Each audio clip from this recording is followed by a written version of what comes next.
vista con Pedro Ferriz de Con. Central FM. Equilibrio. Bueno, pues ya estábamos hablando hace rato de este tema del fallo que da la Suprema Corte de Justicia de la Nación, con 8 votos a favor, 3 en contra, sobre este asunto de ya declarar inconstitucional que la Guardia Nacional sea parte de la Secretaría de la Defensa. Y para hablar de este tema, agradezco muchísimo la presencia de Ricardo Villarreal. Él es presidente de la Comisión de Defensa de la Cámara de Diputados, justamente, que está con nosotros esta mañana para tocar este tema y pues explicarnos y ver cuál es su punto de vista. ¿Cómo estás, Ricardo Villarreal? Te saludo con muchísimo gusto. Muchas gracias por estar aquí con nosotros. No, el gusto es mío, un gusto saludarte a ti y a todo el auditorio. Pues este tema, ¿no? Importantísimo, me parece que es un tema importantísimo, el fallo que da la Suprema Corte de Justicia de la Nación, donde solamente 3 decidieron apoyar al presidente, ya sabemos quiénes 3, ¿no? Arturo Saldívar, Loreto Ortiz y por supuesto Yasmín Esquivel. ¿Qué nos puedes comentar sobre este tema tan importante y realmente un triunfo para México desde el punto de vista de varios analistas? Totalmente, es un triunfo para México porque es un triunfo para la legalidad, es un triunfo para el respeto a nuestra Constitución. El presidente de la República decidió, violando flagrantemente en lo que nosotros advertimos fue un verdadero fraude de la Constitución, hacer esta reforma legal con el apoyo de sus aliados, Morena, el Partido Verde Ecologista y el PP, en donde abierto y burdamente se violó el artículo 21 de nuestra Constitución. El artículo 21 de la Constitución claramente establece que la seguridad pública está a cargo de la federación, de las entidades federativas, de los municipios, y que todas las instituciones de seguridad pública, incluyendo la Guardia Nacional, serán de carácter civil, disciplinado y profesional. Así lo dice textualmente el artículo 21 de la Constitución. ¿Y qué hizo en la reforma que hoy fue declarada inconstitucional por la Suprema Corte de Justicia de la Nación? Lo que hizo fue darle a la Secretaría de la Defensa el mando, la administración, el manejo del presupuesto y la capacitación de todos los miembros de la Guardia Nacional a la Secretaría de la Defensa. Por lo tanto, evidentemente, no tenemos que ser abogados para entenderlo, se está violando ese artículo 21 constitucional, porque al entregarle el mando, la administración, el presupuesto y la capacitación de todos los elementos a la Secretaría de la Defensa Nacional, convirtieron a la Guardia Nacional en militar y dejó de tener un origen civil como establece nuestra Constitución, y lo único que hicieron 8 de los 11 ministros pues fue leer la Constitución y la ley. No era tan difícil. Muy lamentable que hubiera 3 ministros pues que no supieran leer, que quisieran defender lo indefendible, pero bueno, al final creo que gana el país. Y hoy podemos pensar que tenemos una Suprema Corte de Justicia de la Nación independiente que va a interpretar jurídicamente y no políticamente, como es su obligación, los diferentes temas que estén dándose en la nación. Es el segundo tema que estamos viendo muy parecido, el plan B del presidente de la República en materia electoral hoy está suspendido también por la Suprema Corte, porque también evidentemente es totalmente inconstitucional. Aquí lo que estamos viendo, pues tenemos a una ministra, la ministra Piña, que va a pasar a la historia como la ministra que se enfrenta al poderío del Poder Ejecutivo y hace justamente eso, dar su postura y ponerse frente a esto de que es un poder autónomo la Suprema Corte de Justicia de la Nación. Ahora, el argumento de López Obrador ante esto, esta forma de querer militarizar al país, pues se sustenta en decir que si no tiene un mando militar se va a corromper, va a ser corrupta la Guardia Nacional. Ese es el argumento de López Obrador. Ahora, yo me pregunto, ¿no confía en los miembros de la Guardia Nacional? Y yo me pregunto también, a ver qué opinas tú, Ricardo Villarreal, que no también se pueden corromper los mandos militares. Ahí tenemos la filtración, el guacamayazo, que nos venimos a enterar de estos viajes de terciopelo, como le llaman, esta vida de jeque, casi, del secretario de la Defensa, cuando pues él y con toda su familia, y casi hasta con el perico y con recursos federales, pues se da una vida de rey.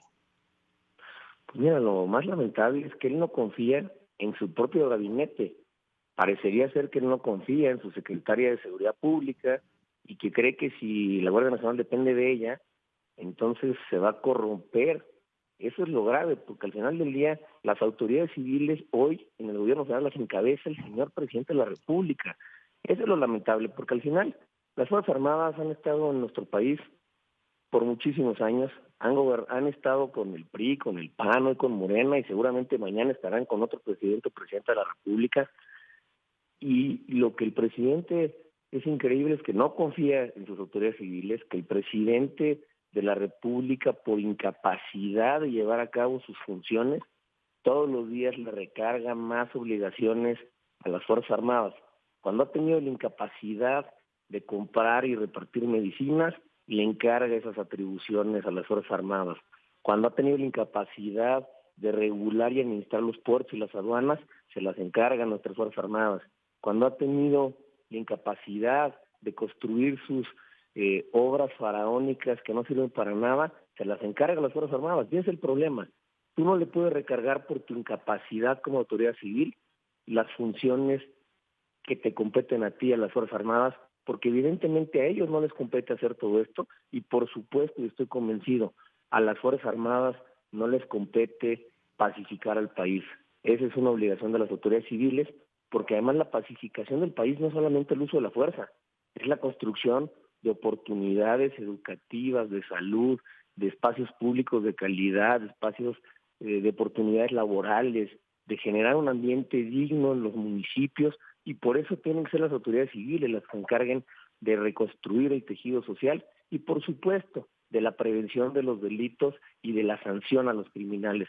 Pero todas esas cosas no pueden estar en manos de nuestras Fuerzas Armadas, sino son una obligación de los 3 niveles de gobierno y, por supuesto, y en lo particular, del señor presidente de la República, que parece que se quiere lavar las manos y no hacer absolutamente nada de lo que le compete. Sí, efectivamente, justamente se puede caer en lo que está tratando de evitar, que es que se corrompa este cuerpo de seguridad, y al darle al ejército todo esto que tú dices, Ricardo Villarreal, un gran alcance empresarial, un gran alcance operativo, pues justamente se cae en un riesgo de que finalmente se pueda corromper, y el peligro de que no podamos tener acceso a la transparencia de lo que sucede dentro del ejército, que sí la podríamos tener con un órgano civil, y en el ejército no, por la misma secrecía que todo esto envuelve. Eso por un lado. Yo me quedo con lo y quisiera que me explicaras cuál es el alcance de este fallo, cuándo empieza a funcionar, dónde estamos ahorita, qué sigue.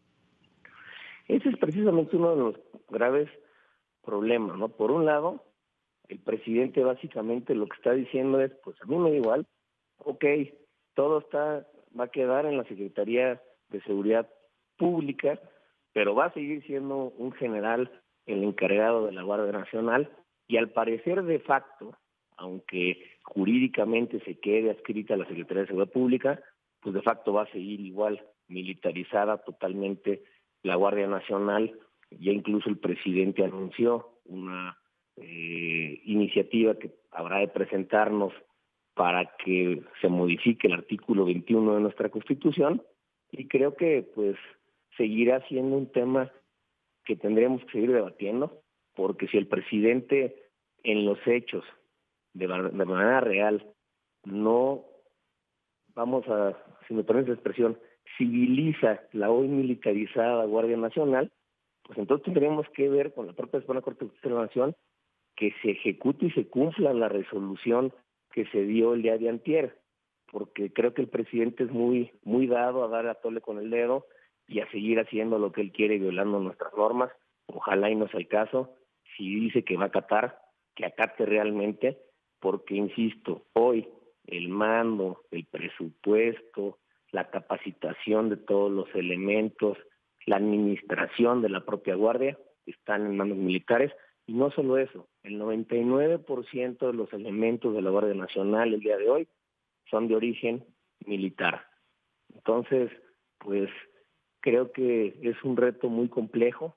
Tenemos que ver cómo verdaderamente poco a poco se va convirtiendo esto en una institución civil, porque aunque hayan modificado el artículo 5º transitorio y hoy las Fuerzas Armadas puedan estar en las calles hasta el 2028, también la Constitución dice claramente en ese 5º transitorio que solamente lo pueden hacer de manera extraordinaria, justificada, motivada, y lo más importante, subordinado a las autoridades civiles. Si no empezamos a fortalecer las fuerzas de seguridad civiles, llegaremos al 2028 y van a tener que decir, pues es que no podemos regresarle a las autoridades civiles la seguridad pública porque no se ha hecho nada por fortalecer esas corporaciones. Es un tema muy importante, para mí el tema más importante que tiene el país, porque es el problema más grave que tenemos. Nunca habíamos tenido tantos muertos en este país, 100 muertos promedio todos los días, y tenemos que hacer algo urgente porque se está saliendo de control lo más preciado que tenemos, que es la paz de las familias mexicanas. Es decir, ya nada más para resumir, estás diciendo que el hecho de que haya mantenido ahí al frente de la Guardia Nacional un militar es como darnos a tole con el dedo, o sea, debió haber estado ahí, no sé, Rosa Isela, o cuál hubiera sido el escenario, que de por sí pues esto es un triunfo, pero podría mejorarse, ¿no? Bueno, es un gran triunfo, sin duda alguna. Sin embargo, ahora se tiene que cumplir, porque en los hechos queremos ver que haya cambios reales y que no sea 100% el ejército quien maneje la Guardia Nacional, aunque en teoría le rinda cuentas a la Secretaría de Seguridad Pública. Este problema no es nuevo. Recordemos que la Guardia Nacional en el 2019, cuando nació, y fue un acuerdo entre todas las fuerzas políticas, se quedó claramente establecido en la propia Constitución que tenía que ser civil. Y sin embargo, el presidente en los hechos violó la Constitución. Tú recordarás que el ex comandante de la Guardia Nacional era el general Bucio. Y yo te preguntaría a ti y a todos los mexicanos, ¿a quién le rendí cuentas el general Bucio? ¿A la Secretaría de Seguridad Pública o al secretario de la Defensa? Y la respuesta es clara, le rendía cuenta al secretario de la Defensa Nacional. Por lo tanto, siempre el presidente violó la Constitución y luego lo quiso establecer en ley y ahora lo quiere establecer en la propia Constitución. Sí, y bueno, ya nos vamos a una pausa, pero ahora también lo que quiere es volverlo a presentar, ya nos dijo, ¿no? El 1 de septiembre, haciendo casi para hablar en términos futbolísticos, decíamos, en tiempos extras, volver a insistir con este asunto, Ricardo Villarreal. Pues ya lo dejó claro, ya lo anunció. Sus intenciones hoy son claras, que de manera permanente la seguridad pública se quede en manos militares y no civiles, y creo que sería terrible para el país. Bueno, pues ahí está, esperemos que se cumpla, como bien dices tú, que se cumpla todo esto en los hechos. Agradezco muchísimo que hayas estado con nosotros y nos pongas todo esto sobre la mesa. Saludo a todo el auditorio, buen día. Gracias, que tengas un excelente día. Fue Ricardo Villarreal, presidente de la Comisión de Defensa de la Cámara de Diputados, que nos dice, esperemos que en los hechos se cumpla esta resolución de la Suprema Corte de Justicia de la Nación de dejar de militarizar al país. Informar es nuestro compromiso. Opinar, nuestra responsabilidad para generar la tuya. Soy tu amigo Pedro Ferriz de Con y desde hace más de 47 años he estado marcando el cambio que México necesita. Mantente en equilibrio en Central FM para que juntos podamos entender todo aquello de lo que te informas. CentralFMEquilibrio.com. Te espero para cambiar a México. Central FM Equilibrio, marcando el cambio que México necesita.